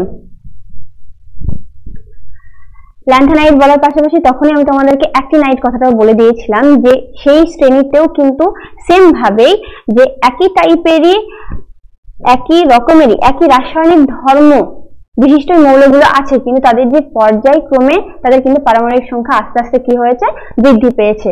পর্যায়ক্রমে আস্তে আস্তে তাদের পারমাণবিক সংখ্যা বৃদ্ধি পেয়েছে। এদের ইউরেনিয়াম বাদে যে বাকি যে মৌলগুলো আছে সেগুলোকে কৃত্রিম ভাবে বানানো হয়। ইউরেনিয়াম বাদে বাকি যে মৌলগুলো আছে সেগুলোকে কৃত্রিম ভাবে বানানো হয়। তার সঙ্গে থোরিয়ামটাকে একটু ধরতে পারো, যে থোরিয়াম আর ইউরেনিয়াম এই দুটোকে তাও আমরা প্রাকৃতিক অবস্থায় পাই, বাকিগুলোকে প্রাকৃতিক অবস্থায় সাধারণত পাওয়া যায় না, সেগুলোকে আমাদেরকে ল্যাবে বানাতে হয়। আর এই যে এখানে যতগুলো মৌল আছে সব মৌলগুলোই কিন্তু তেজস্ক্রিয় মৌল, যতগুলো মৌল আছে সবই কিন্তু তেজস্ক্রিয় মৌল, তাই এটাকে তেজস্ক্রিয় শ্রেণীও বলা হয়ে থাকে, তেজস্ক্রিয় শ্রেণীও বলা হয়ে থাকে। আর এরা বিভিন্ন টাইপের জারণ অবস্থা দেখায়, বিভিন্ন টাইপের, এটা ভালো করে তোমরা মনে করে রেখো। আর এটা মনে করে রেখো যে ইউরেনিয়াম আর থোরিয়াম ছাড়া বাকিগুলো কিন্তু কৃত্রিম, আর এই যে শ্রেণীটা সেটা হলো কি, তেজস্ক্রিয় শ্রেণী। আবারও তোমরা ভালো করে দেখে নাও, এতক্ষণ ধরে আমি যতগুলো কথা বললাম, প্রথম যে শ্রেণীটা আছে সেটা হলো কি আমাদের ধাতু, দ্বিতীয় যে শ্রেণীটা আছে সেটা হলো ক্ষারীয় মৃত্তিকা ধাতু, 3 থেকে 12 সেটা হলো আমাদের সন্ধিগত মৌল, তারপরে 13 নাম্বার হলো বোরন পরিবার, 14 নাম্বার হলো কার্বন পরিবার, তারপরে 15 নাম্বার নাইট্রোজেন বা নিক্টোজেন ফ্যামিলি, তারপরে তোমার 16তে আছে অক্সিজেন বা চালকোজেন, 17তে আছে হ্যালোজেন, আর 18 নম্বরে আছে কে নোবেল গ্যাস বা নিষ্ক্রিয় গ্যাসের শ্রেণী। আর এফ ব্লকে যে দুটো শ্রেণী আমরা পাই সেটা হলো ল্যান্থানাইড শ্রেণী আর অ্যাক্টিনাইড শ্রেণী, এই দুটো হলো এফ ব্লক। আগে আমি বললাম এই দুটো হলো কি এস, আর 3 থেকে যে 12 এটাকে কি বলেছিলাম, ডি, আর এটাকে কি বলেছিলাম, পি। আশা করি তোমরা এই ছবিটা যদি মনে করে রাখো তাহলে কত নম্বর শ্রেণী থেকে কত নম্বর শ্রেণীকে আমরা কি নামে জানি, কোন শ্রেণীটা কোন ব্লকের মৌল, সেটাও জানতে তোমাদের আর কোনো অসুবিধা হবে না। এবার কর্ণ সম্পর্ক। যখনই কর্ণ কথাটা আসে তখনই কিন্তু আমাদের মাথায় আসে চতুর্ভুজ। চতুর্ভুজ যদি হয়ে যায়, আমি ধরো একটা চতুর্ভুজ আঁকলাম, এই যে চতুর্ভুজ, এই কোণা থেকে এই কোণা, এই দুটোকে যদি আমরা যুক্ত করে থাকি তাহলে সেটাকে তখন আমরা কি বলি, কর্ণ বলি। সেটাকে কি বলে থাকি, কর্ণ বলে থাকি। তো মাঝে মাঝে আমাদের পর্যায় সারণীর যে ভালো করে দেখো, প্রথম এদিকে তৃতীয়, দ্বিতীয় আর তৃতীয় যে পর্যায় আছে সেই পর্যায়ের দেখো, এখানে প্রথমে আছে কে লিথিয়াম, এইখানে গিয়ে আছে কে ম্যাগনেসিয়াম, বেরিলিয়াম, এখানে আছে অ্যালুমিনিয়াম। এদের মধ্যে না আমরা একটা সম্পর্ক দেখতে পাই, কোনাকুনি। এই যে কোনাকুনি সম্পর্ক, এদের একটা বিশেষ টাইপের মিল দেখতে পাই, ভৌত আর রাসায়নিক দুটো ধর্মেরই একটা বিশেষ টাইপের মিল দেখতে পাই, এইটাকে বলা হয় কর্ণ সম্পর্ক। তাহলে আমরা কর্ণ সম্পর্ক কার কার মধ্যে দেখতে পাই, ভালো করে দেখে নাও। লিথিয়ামের সঙ্গে ম্যাগনেসিয়াম, বেরিলিয়ামের সঙ্গে অ্যালুমিনিয়াম, বোরনের সঙ্গে সিলিকন, আর কার্বনের সঙ্গে ফসফরাস। দেখে নিয়েছো? এবার বারবার তো আমি বললাম পর্যায় সারণী, আর তখন আমি বললাম যে বারবার যে সমস্ত ধর্ম, কিছু কিছু রাসায়নিক ধর্ম আছে যেগুলো বারবার পর্যায়ক্রমে পরিবর্তন হয়, আর এটাকেই আমাদের মনে করে রাখার জন্যই কিন্তু এই সমস্ত ধর্মগুলো যেন আমরা খুব ভালো করে মনে করে রাখতে পারি, আমাদের কোনো প্রবলেম না হয়, সেই জন্যই কিন্তু পর্যায় সারণীটা বানানো হয়েছিল। আর এর মধ্যে থেকে আমরা কিছু কিছু ধর্ম দেখে নেব। কি কি ধর্ম আমরা দেখব, পারমাণবিক ব্যাসার্ধ, আয়নাইজেশন শক্তি, তড়িৎ ঋণাত্মকতা, জারণ বিজারণ ধর্ম, ধাতব অধাতব ধর্ম, কিভাবে তারা পরিবর্তন হচ্ছে, এই জিনিসগুলো আমরা দেখে নেব। আর এই সমস্ত ধর্মগুলোই কিন্তু হলো পর্যাবৃত্ত ধর্ম, পর্যায়বৃত্ত ধর্ম। এখানে আমি একটা জিনিস বলে রাখি, তেজস্ক্রিয়তা কিন্তু পর্যায়বৃত্ত ধর্ম নয়, তেজস্ক্রিয়তা কিন্তু পরমাণুর পারমাণবিক সংখ্যার উপরে নির্ভর করে না, যে পারমাণবিক সংখ্যা বৃদ্ধি পাচ্ছে তাহলে এই তেজস্ক্রিয়তা বৃদ্ধি পাবে কি হ্রাস পাবে, এইরকম কোনো কিছু নয়। এই যে 5টা ধর্ম লেখা আছে, এই 5টা ধর্ম কিন্তু হলো কি যে পারমাণবিক সংখ্যা বৃদ্ধির সঙ্গে সঙ্গে পর্যায়ক্রমে বৃদ্ধি পাবে, কিন্তু তেজস্ক্রিয়তা বা গন্ধ, বর্ণ এগুলো কিন্তু হবে না। তাহলে যদি আমাদের অপশনে এইরকম জিনিস থাকে যে কোনটি পর্যায়বৃত্ত ধর্ম নয়, তাহলে আমাদের অ্যান্সার কি হবে, যদি ওখানে থাকে তেজস্ক্রিয়তা, তেজস্ক্রিয়তা, এটা কিন্তু আমাদের পর্যায়বৃত্ত বৃত্ত ধর্ম নয়, এটা মনে করে রাখবে। পারমাণবিক ব্যাসার্ধ, ব্যাসার্ধ মানে অবশ্যই দূরত্ব। যদি একটা বৃত্ত হয়, সেই বৃত্তের কেন্দ্র থেকে পরিধি পর্যন্ত যে দূরত্ব, তাকে কিন্তু আমরা কি বলে থাকি? ব্যাসার্ধ বলে থাকি। এবার হলো পারমাণবিক ব্যাসার্ধ। পারমাণবিক ব্যাসার্ধ হলো যে পরমাণুর নিউক্লিয়াস, সে দুটো মৌল আছে, সেই দুটো মৌলর নিউক্লিয়াসের যে দূরত্ব, সেই দূরত্বের অর্ধেককে বলে পারমাণবিক ব্যাসার্ধ। দুটো মৌল পাশাপাশি আছে, তাদের নিউক্লিয়াসের মধ্যে যে দূরত্ব, তার যে হাফ, সেটাকে আমরা কি বলবো? পারমাণবিক ব্যাসার্ধ। এবার হলো এই পারমাণবিক ব্যাসার্ধ একবার ভালো করে খেয়াল করো তো, যে যদি পারমাণবিক সংখ্যা আস্তে আস্তে বৃদ্ধি পায়, তাহলে কি হবে? এই যে কক্ষপথগুলো আস্তে আস্তে বৃদ্ধি পাবে, হ্যাঁ কি না? অবশ্যই বৃদ্ধি পাবে। তাহলে পারমাণবিক ব্যাসার্ধ কি হওয়ার কথা যদি পারমাণবিক সংখ্যা আস্তে আস্তে বৃদ্ধি পায়? আমরা দেখে নাও ভালো করে, যে পর্যায়ক্রমে যখন পারমাণবিক সংখ্যা বাম দিক থেকে ডান দিকে গিয়েছে, তখন তাদের দেখো কক্ষপথ আস্তে আস্তে কি হয়েছে, দেখো তো, কক্ষপথ আস্তে আস্তে বৃদ্ধি পেয়েছে। এবার নিউক্লিয়াসের মধ্যে কি থাকে? প্রোটন আর নিউট্রন। সে প্রচন্ড কি হয়? শক্তিশালী হয়। তারা বাইরের যে ইলেকট্রন গুলো আছে, সেগুলোকে কি করবে? খুব জোরে, খুব মানে শক্তিশালী ভাবে কিন্তু নিজের দিকে টানবে। তাই পর্যায় বরাবর যখন এবার টানলো, মানে কিসে সংকুচিত হয়ে গেল? তাই পর্যায় বরাবর যখন আমরা বাম থেকে ডান দিকে যাব, তখন কি হবে? হ্রাস পাবে। ছবিটা ভালো করে দেখো, যে পর্যায়ক্রমে যদি বাম দিক থেকে ডান দিকে যাই, তাহলে কি হলো? শক্তি স্তর যেহেতু একই, পর্যায় যেহেতু একই না, মানে কি যে ইলেকট্রন সংখ্যা বারবার করে ইলেকট্রন সংখ্যাগুলো বৃদ্ধি পাচ্ছে, 1 2 3 4 করে বৃদ্ধি পাচ্ছে, কিন্তু একটা পর্যায়ের জন্য তার যে কক্ষপথ, সেগুলো কি ফিক্সড। তৃতীয় পর্যায়ের জন্য তিনটেই কক্ষপথ আছে, কিন্তু তার মধ্যে পারমাণবিক সংখ্যা বৃদ্ধি পাওয়ার জন্য কিছু, তার মধ্যে যে প্রোটন সংখ্যা, সেটা তো বৃদ্ধি পাচ্ছে। এবার সেটা বৃদ্ধি পাওয়ার জন্য সে বাইরের যে ইলেকট্রন গুলো আছে, সেগুলোকে তো নিজের দিকে খুব বেশি করে টানছে। খুব বেশি করে টানার জন্য কি হচ্ছে? যে ব্যাসার্ধটা, সেটা কি হবে? আস্তে আস্তে কমবে। সেই জন্যই আমরা এটা বলতে পারি যে যেহেতু শক্তি স্তর বা পর্যায় বা যে কক্ষপথ, সেটা একই থাকার কারণে যে পারমাণবিক ব্যাসার্ধ, সেটা আস্তে আস্তে কি হয়? কমে। তাহলে পর্যায় বরাবর পারমাণবিক ব্যাসার্ধ কি হবে? আস্তে আস্তে কমবে। তাহলে এবার শ্রেণী বরাবর কি হবে? যদি আমরা শ্রেণী বরাবর বলি, শ্রেণী বরাবর কিন্তু লাস্ট কক্ষের ইলেকট্রন একই থাকছে, কিন্তু আস্তে আস্তে কিন্তু তাদের এগুলো বৃদ্ধি পাচ্ছে।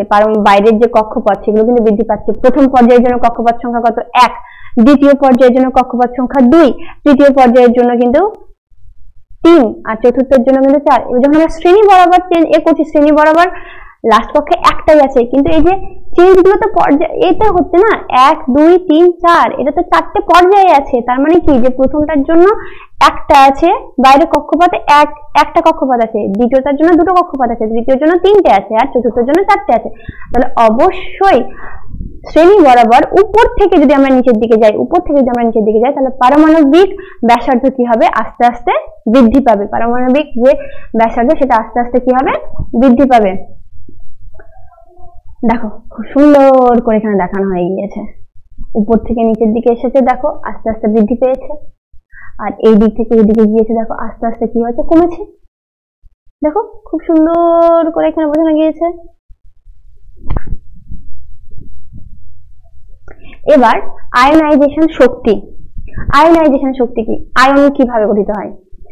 বাইরের কক্ষের ইলেকট্রন হয় ত্যাগ করে বা সেটাকে গ্রহণ করে।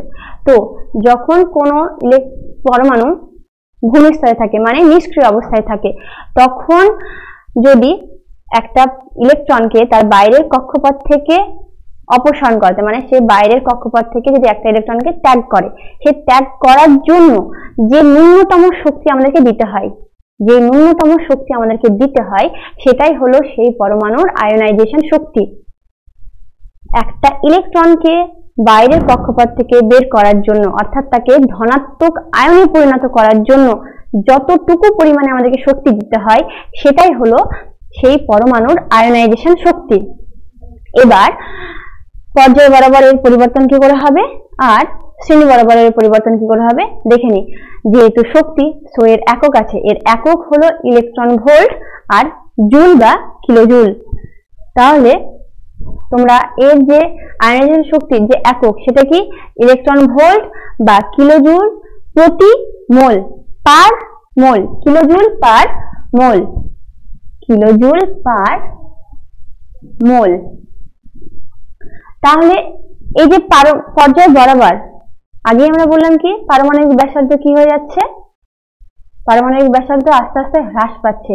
তাহলে নিউক্লিয়াসের আকর্ষণ কি হচ্ছে, বললাম না বাইরে থেকে বৃদ্ধি পাচ্ছে বলেই তো সেটা কি হয়ে যাচ্ছে, ছোট হয়ে যাচ্ছে। এবার যখন নিউক্লিয়াসের এটা বৃদ্ধি পাচ্ছে তখন আমাদেরকে শক্তি কি করে দিতে হবে, বেশি পরিমাণে তো শক্তি দিতে হবে না। যদি বেশি পরিমাণে শক্তি না দিই তাহলে তো বেশি আকর্ষণটাকে তো সে ভেদ করে তো আর বাইরের দিকে বেরিয়ে আসতে পারবে না ইলেকট্রনটা।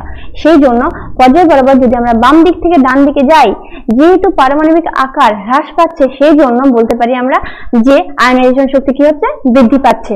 তাহলে শ্রেণী বরাবর কি হবে বলতো, শ্রেণী বরাবর অবশ্যই যেহেতু আকার বৃদ্ধি পাচ্ছে তাহলে কি যে আকর্ষণটা বাইরের দিকের আকর্ষণটা কি হবে, কম হবে।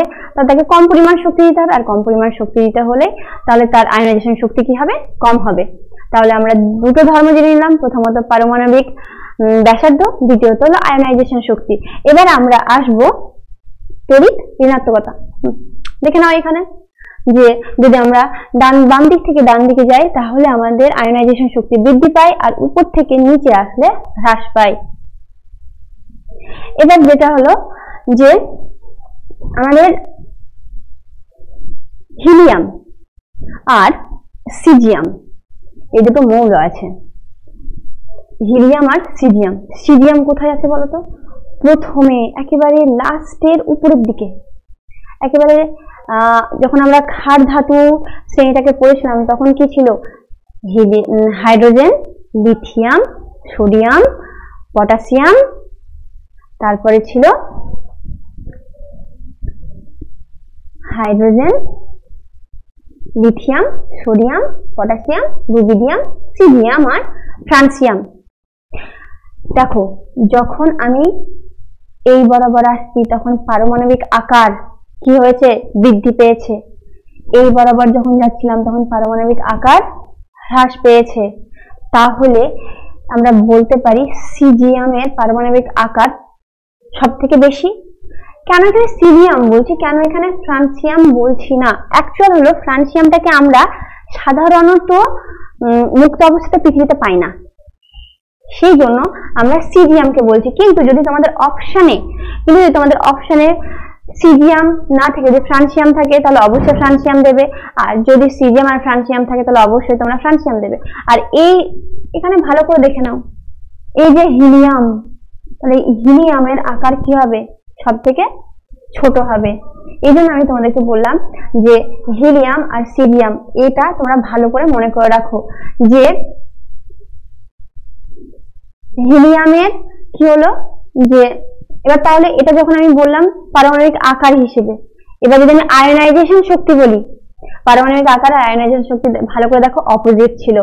পারমাণবিক আকার আর আয়নাইজেশন শক্তি দেখো অপোজিট ছিল, পারমাণবিক আকার হ্রাস পেয়েছে, বৃদ্ধি পেয়েছে।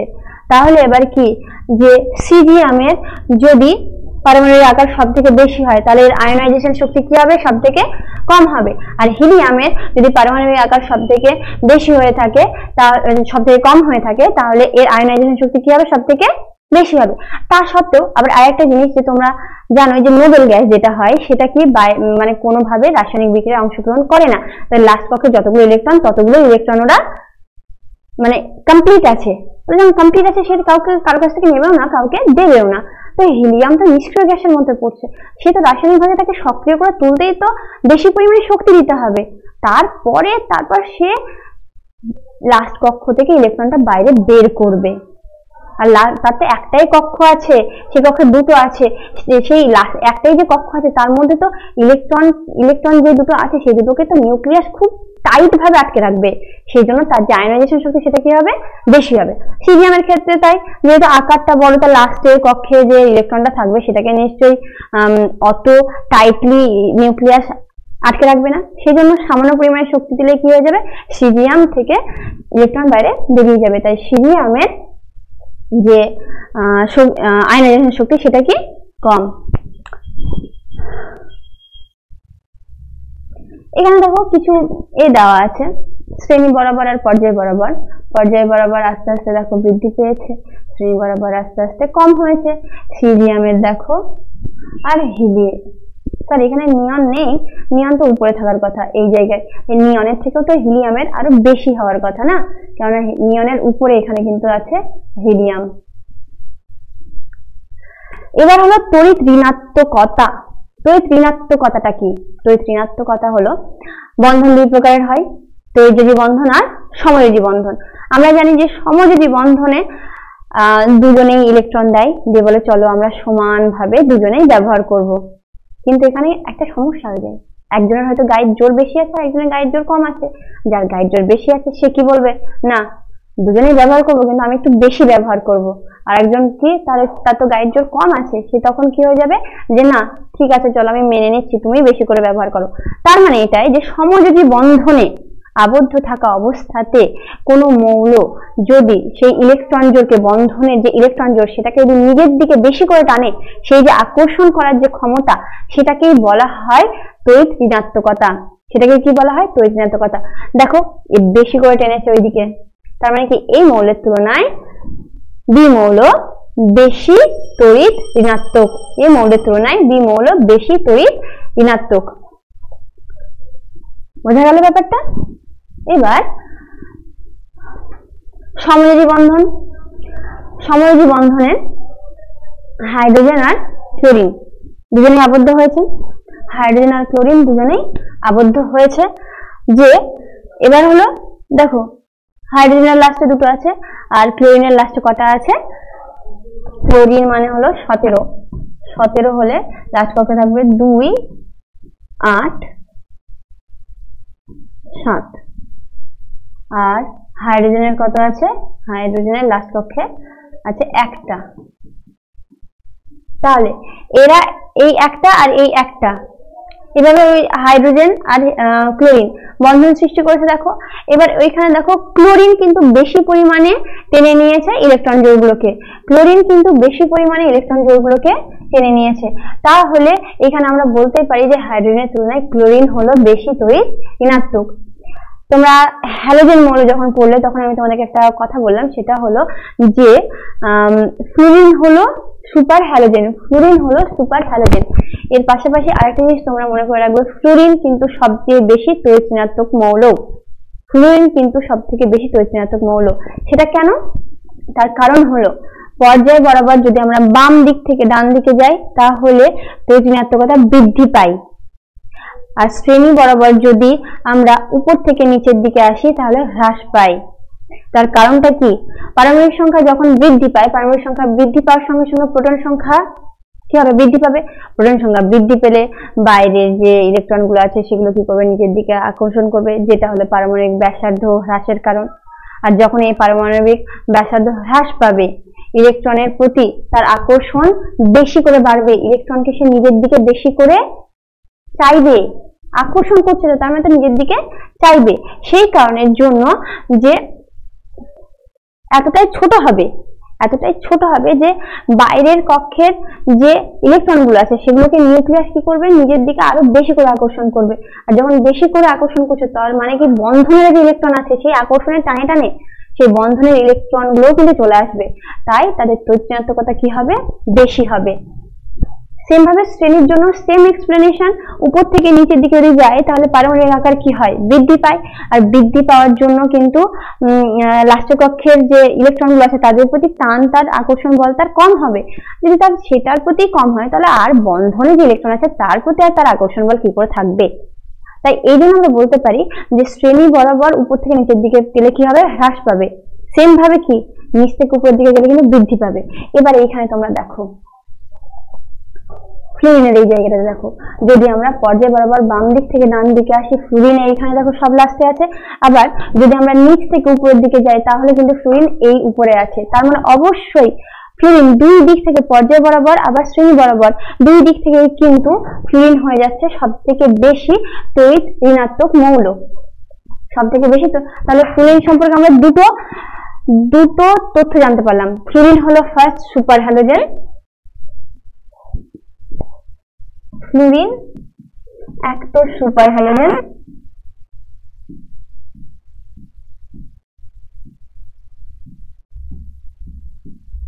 দ্বিতীয়ত হলো সব থেকে বেশি তড়িৎ ঋণাত্মক।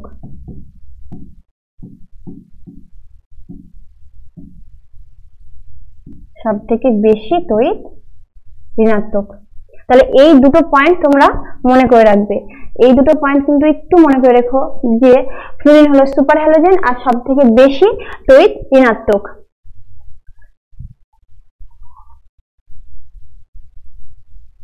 এবার হলো জারণ আর বিজারণ। জারণ আর বিজারণকে যদি খুব সিম্পলি বলতে যাই তাহলে যে পরমাণু ইলেকট্রন ত্যাগ করে, মানে ত্যাগ করার যার প্রবণতা দেখা যায় তার জারণ ধর্ম দেখা যায়, আর যে মৌল ইলেকট্রন গ্রহণ করে তার বিজারণ ধর্ম দেখা দেয়।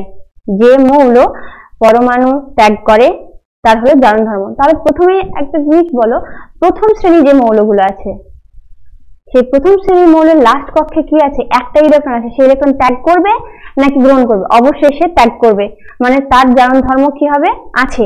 এবার দ্বিতীয় নম্বর শ্রেণীতে দেখে নাও, দ্বিতীয় নম্বর শ্রেণীতে তাহলে কি হয়ে যাচ্ছে যে তার লাস্ট কক্ষে কটা আছে? দুটো আছে, সেও কিন্তু দেবে, কিন্তু নিশ্চয়ই এক নম্বর শ্রেণীতে যে আছে তার থেকে তার কম হবে। তাহলে এবার যদি পর্যায় বরাবর ভেবে যাই, পর্যায় বরাবর যদি ভেবে যাই তাহলে কিন্তু দেখো যে শক্তি স্তর একই থাকছে কিন্তু বাইরে ইলেকট্রন আস্তে আস্তে বৃদ্ধি পাচ্ছে। তাহলে জারণ ধর্ম কি হবে? আস্তে আস্তে কিন্তু কমতে থাকবে। আর বিজারণ ধর্ম তাহলে কি হবে? পর্যায় বরাবর তাহলে জারণ ধর্ম আস্তে আস্তে কমতে থাকবে। যেহেতু আস্তে আস্তে জারণ ধর্ম কমতে থাকবে তার মানে অবশ্যই বিজারণ ধর্ম কি হবে? আস্তে আস্তে বৃদ্ধি পাবে। তাহলে পর্যায় বরাবর বাম দিক থেকে ডান দিকে গেলে জারণ ধর্ম যেমন হ্রাস পায়, বিজারণ ধর্ম তেমন বৃদ্ধি পায়। তাহলে সেম ভাবে আমরা শ্রেণীর জন্য বলতে পারি যে যদি উপর থেকে নিচের দিকে আসা হয় তাহলে জারণ ধর্ম বৃদ্ধি পায় আর বিজারণ ধর্ম কি হয়? হ্রাস পায়। আর প্রথমেই আমরা যদি এইভাবে ভাবি ব্যাপারটা, যে প্রথম শ্রেণীকে কিন্তু আমরা বলেছি ক্ষার ধাতু, মানে কি সে তার ধনাত্মক হওয়ার প্রবণতা বেশি। যে সমস্ত মৌলের ধনাত্মক হওয়ার প্রবণতা বেশি তাদেরকে বলা হয় ধাতু, তাদের মধ্যে ধাতব ধর্ম দেখা যায়। আর যাদের ঋণাত্মক আয়নে পরিণত হয় তাদের মধ্যে অধাতব ধর্ম দেখা যায়। তার মানে জারণ আর বিজারণের মতোই কিন্তু যদি জারণ তোমরা মনে করে রাখতে পারো তাহলে কিন্তু ধাতু আর অধাতু বা ধাতব আর অধাতবও কিন্তু তোমরা মনে করে রাখতে পারবে। তবু আমি একবার বলে দিচ্ছি যে পর্যায় বরাবর যদি আমরা বাম দিক থেকে ডান দিকে যাই তাহলে ধাতব ধর্ম কি হবে? হ্রাস পাবে। আর অধাতব ধর্ম তাহলে কি হবে? বৃদ্ধি পাবে। আর তাহলে শ্রেণী বরাবর যদি উপর থেকে নিচের দিকে যাই তাহলে ধাতব ধর্ম বৃদ্ধি পাবে আর অধাতব ধর্ম হ্রাস পাবে। এত কিছু বলার পরে দেখো আমি একেবারে তোমাদের সুবিধার জন্য একেবারে একটা ছক বানিয়ে নিয়ে এসেছি যেখানে খুব সুন্দর করে দেয়া আছে, ইভেন কারণগুলো দিয়ে রেখেছি যেন তোমাদের কোনো বুঝতে কোনো রকমের অসুবিধা না হয়। তো তোমরা এটার স্ক্রিনশট নিয়ে নেবে, তারপরে তোমাদের পড়তে খুবই সুবিধা হবে। আর আমি বারবার করে এই জিনিসটা বলছি যে এই যে পিরিয়ডিক টেবিল এতক্ষণ ধরে আমি পড়ালাম, অবশ্যই তোমরা বইটাকে সামনে রেখে পড়ো, তাহলে তোমাদের বুঝতে খুবই সুবিধা হবে।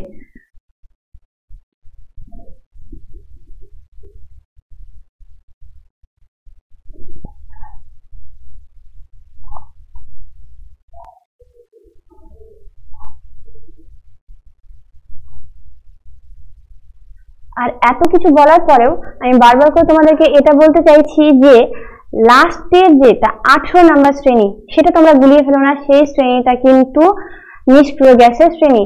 আর প্রথমে আমি বলে দিয়েছিলাম যখন মেন্ডেলিভ পর্যায় সারণীটা আবিষ্কার করে, পর্যায় সারণীটা গঠন করে, তখন কিন্তু এই কোন রকমের কোনো নিষ্ক্রিয় মৌল আবিষ্কার হয়নি। তাই কিন্তু উনি ওনার শ্রেণীতে, ওনার পর্যায় সারণীতে কিন্তু নিষ্ক্রিয় গ্যাসের জন্য আলাদা কোনো ঘর করে রাখেননি। কিন্তু যে তারপরে যখন নিষ্ক্রিয় গ্যাস আস্তে আস্তে আবিষ্কার হয়েছে, তারপরে আধুনিক পর্যায় সারণী যখন এসেছে তখন সেটাকে 18 নাম্বার শ্রেণীতে রাখা হয়েছে। আর যদি সেটা মেন্ডেলিভের পর্যায় সারণীর সংশোধিত রূপে বলা হয় তাহলে কিন্তু সেটা হবে 0 শ্রেণী। কি শ্রেণী হবে সেটা? জিরো শ্রেণী, যেটা মেন্ডেলিফের সংশোধিত রূপে হলো জিরো শ্রেণী, সেটাই কিন্তু আধুনিকে হলো 18 নম্বর শ্রেণী। 18 নম্বর শ্রেণী। এই শ্রেণীটাকে আমরা কি বলে থাকি? নোবেল গ্যাস বা নিষ্ক্রিয় গ্যাসের শ্রেণী।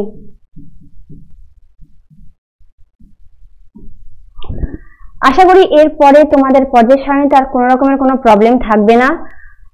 এভাবে মন দিয়ে তোমরা ক্লাসটা করো। আমাদের এই এক্সাম অ্যালবাম চ্যানেলটাকে তোমরা সাবস্ক্রাইব করে নাও। নতুন যখন অন্যান্য কোনো ক্লাসের ভিডিও আসবে তাহলে সেগুলো তোমরা খুব তাড়াতাড়ি জানতে পারবে।